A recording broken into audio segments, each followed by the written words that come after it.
दोस्तों, कुछ रिश्ते वो होते हैं जिनको हम कभी शक की निगाह से देखते ही नहीं। हमें लगता है कि ये रिश्ता है तो इसमें गलती की गुंजाइश ही नहीं। लेकिन दोस्तों, सच मानिए, समाज में ऐसे ऐसे लोग मौजूद हैं जिन पर आंख मूंद कर भरोसा करना सबसे बड़ा धोखा साबित हो सकता है। आज की जो सच्ची घटना मैं आपको सुनाने जा रहा हूँ, ये सुनकर आपकी रूह कांप उठेगी। आप सोच में पड़ जाएंगे कि क्या वाकई ये कोई इंसान इस हद तक गिर सकता है। नमस्कार दोस्तों, फिर से हाजिर हूँ एक नई कहानी के साथ। और आज की ये घटना है उत्तर प्रदेश के बरेली ज़िले की। तारीख थी 16 जुलाई 2021। दोपहर के करीब 2:30 बजे का वक्त रहा होगा। बरेली के नवाबगंज इलाके की रहने वाली सीमा नाम की महिला अपने छोटे भाई को खोज रही थी। 15 साल का मासूम लड़का, नाम था उसका अनुराग। स्कूल से लौटकर वो हर दिन घर पर होता था, लेकिन उस दिन देर शाम तक वापस नहीं आया तो मन में बेचैनी होने लगी थी। फ़ोन मिलाया गया, घंटी गई, लेकिन कॉल रिसीव नहीं हुआ। माँ बाप परेशान, बहन परेशान, घर के आसपास के सभी दोस्तों से पूछा गया, क्या तुमने अनुराग को देखा है? लेकिन सबका जवाब एक ही, नहीं, नहीं देखा है। दोस्तों, घंटों बीत गए, माँ बाप की धड़कनें तेज होने लगी। आखिरकार तलाश करते करते सीमा पहुंची अपने ही रिश्तेदार के घर पर। ये उसका सगा मामा का घर था। दरवाज़ा वहाँ पर खटखटाया जाता है। घर के अंदर से देर तक कोई आवाज़ नहीं आई। जब दरवाज़ा खोला गया तो सामने का दृश्य देखकर सीमा के पैरों तले ज़मीन खिसक जाती है। कमरे के अंदर उसका भाई अनुराग अपने ही मामा के साथ ऐसी हालत में था जिसे देखकर कोई भी इंसान शर्म से सिर झुका लेगा। तो सीमा चीख उठी, रोते रोते दौड़कर घर गई और सबको बताया। पूरा परिवार हक्का बक्का रह गया। किसी को यकीन ही नहीं हो रहा था कि इस मामा पर सबसे ज़्यादा भरोसा किया जाता था, वही इस तरह की घिनौनी हरकत कर सकता है। अनुराग से जब घर वालों ने पूछा कि बेटा ये क्या है, तुम क्यों ऐसा कर रहे थे, तो अनुराग ने जो सच बताया उसे सुनकर सबके होश उड़ गए। तो उसने कहा, मामा मुझे कई महीनों से बहला फुसला कर ऐसी हरकत किया करते हैं। मुझे डराता था, कहता था कि अगर किसी को बताया तो जान से मार दूंगा तुम्हें।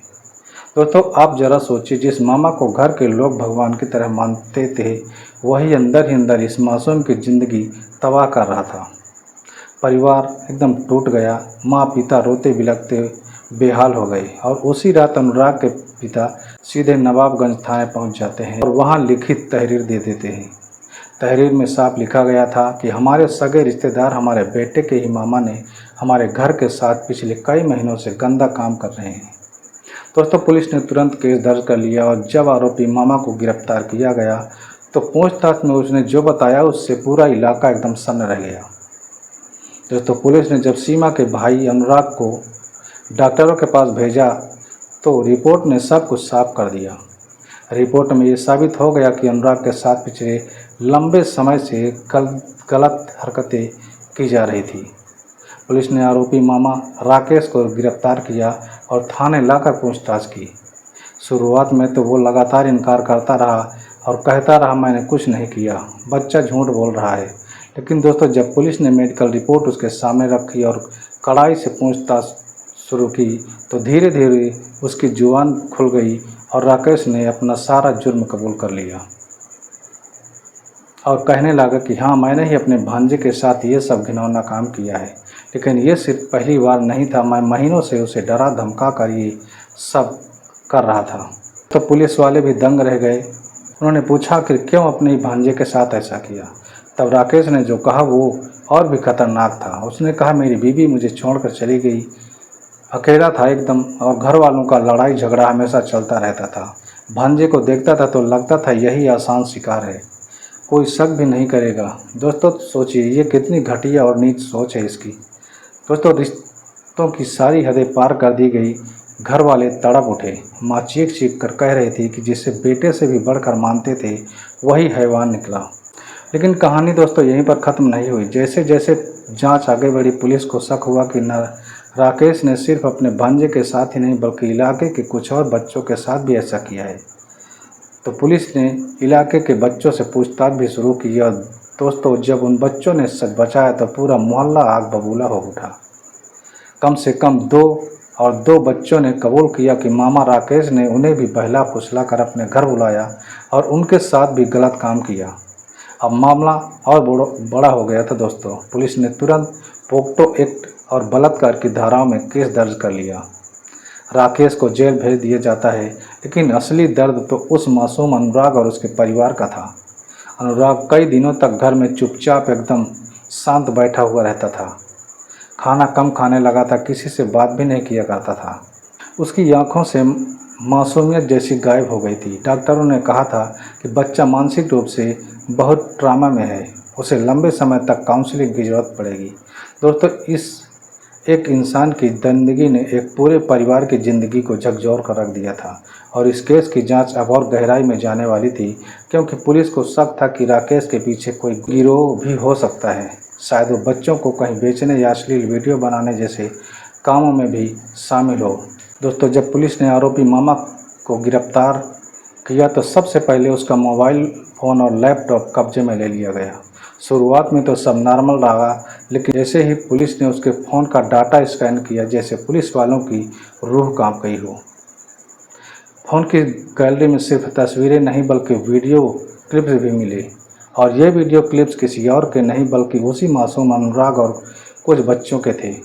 जी हाँ, राकेश न सिर्फ अपने भांजे को बहला फुसला कर गंदे काम कर रहा था, बल्कि उसकी वीडियो रिकॉर्डिंग भी कर रहा था। पुलिस के हाथ कांपने लगे। अफसरों ने तुरंत सारे डाटा को सुरक्षित किया और साइबर सेल को सौंप दिया। दोस्तों, जांच में खुलासा हुआ कि राकेश ये वीडियो क्लिप्स बाहर भी भेजता था। दोस्तों, ये सुनकर आपके रोंगटे खड़े हो जाएंगे। राकेश एक ऑनलाइन गिरोह के संपर्क में भी था, जो बच्चों के अश्लील वीडियो बनाकर उन डार्क वेब पर बेच दिया करता था। यानी कि ये मामला सिर्फ पारिवारिक नहीं बल्कि एक बड़े अंतर्राष्ट्रीय सेक्स रैकेट से भी जुड़ा हुआ था। जब पुलिस ने और गहराई से पूछताछ की तो राकेश टूट गया और सब कुछ कबूल कर लिया। उसने कहा, हाँ, मैंने सिर्फ अपने भांजे ही नहीं बल्कि मोहल्ले को 2 और बच्चों को भी फंसाया, उनके भी वीडियो बनाए और कुछ वीडियो दिल्ली और लखनऊ के लोगों को भी भेज दिया हूँ। हर वीडियो के बदले मुझे अच्छे पैसे मिलते हैं। दोस्तों, ये सुनते ही पुलिस अधिकारियों के एकदम होश उड़ गए। उन्होंने तुरंत उसके घर की तलाशी ली और वहाँ जो मिला वो तो किसी डरावनी फिल्म से कम नहीं था। राकेश के कबाड़ से पुलिस को कई पेन ड्राइव और ड्रॉप डिस्क मिले, हार्ड डिस्क मिले, उनमें सैकड़ों गंदे वीडियो भरे हुए थे। अब केस सीधा पोक्सो से बढ़कर मानव तस्करी और IT एक्ट तक पहुँच गया था। पूरा मोहल्ला भड़क उठा। लोगों ने थाने के बाहर इकट्ठा होकर नारेबाजी भी शुरू कर दी। इस दरिंदे को फांसी दो, फांसी दो। अनुराग के परिवार की हालत तो बयान से बाहर थी। माँ हर वक्त रोते कहती थी, हमने जिस पर आंख मूंद कर भरोसा किया उसी ने हमारे बच्चे को नर्क में धकेल दिया। दोस्तों, यहाँ तक कि डॉक्टरों ने भी साफ कहा कि अनुराग को सिर्फ काउंसलिंग की नहीं बल्कि लंबे समय तक मानसिक इलाज की जरूरत होगी, वरना बच्चा डिप्रेशन में जाकर अपनी जान भी दे सकता है। लेकिन पुलिस यही नहीं रुकी दोस्तों। साइबर सेल की जांच में पता चला कि राकेश के पीछे और भी लोग हैं। उसका कनेक्शन दिल्ली, लखनऊ और नेपाल तक फैला हुआ है और ये मामला स्थानीय थाने से निकलकर सीधी crime branch anti human trafficking cell तक पहुंच चुका था। दोस्तों, ये कहानी आपको कैसी लगी कमेंट में अपनी राय हमें ज़रूर बताएं और ऐसे ही आपराधिक घटनाओं को सुनने के लिए चैनल को सब्सक्राइब और वीडियो को लाइक ज़रूर करें। दोस्तों, मिलते हैं अगले नए वीडियो में। तब तक अपना और अपनों का ख्याल रखें। वीडियो देखने के लिए आपको बहुत बहुत धन्यवाद।